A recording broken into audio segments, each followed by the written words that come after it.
Hello everyone, welcome to rawonline.co.in. In this presentation, I'll be talking about the various aspects of cardioversion and defibrillation.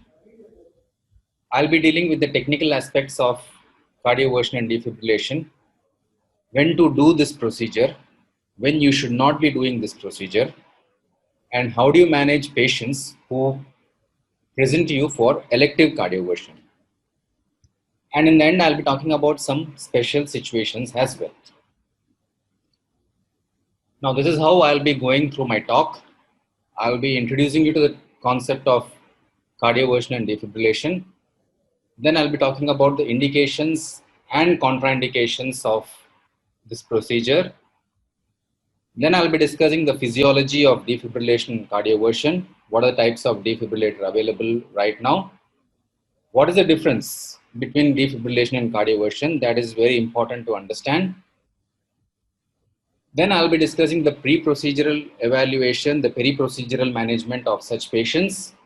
What are the complications of cardioversion? A small note on cardioversion in special situations. And finally, I'll be summarizing my entire presentation. Right.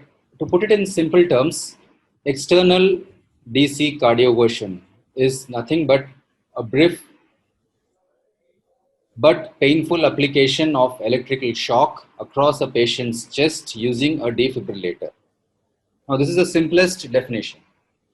The aim of this cardioversion or defibrillation is to convert any abnormal tachyarrhythmia into sinus rhythm.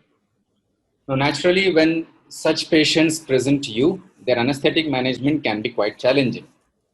The reasons being, number one, the entire procedure most often takes place in the ICU, the emergency room, or the cardiac catheterization suite, which is an unfamiliar location. You may not know as to where the drugs are, where the machine, equipment, everything is. Very rarely do you encounter such situations in the OR. The second aspect being the hemodynamic instability due to the arrhythmia per se, which you are encountering, and the procedure which is going to follow next, that is the cardioversion, has to be taken into consideration. So it's important that the anesthetist understands the physiological consequences of the arrhythmia and the cardioversion procedure as well. On top of that, it is imperative that the anesthesiologist be familiar with the defibrillator machine which he is going to use. Right. When not, and when of no use. That is, when should you cardiovert or defibrillate, when you should not be doing it, and what are the situations where even if you do it, it will be of no use and sometimes it may be dangerous.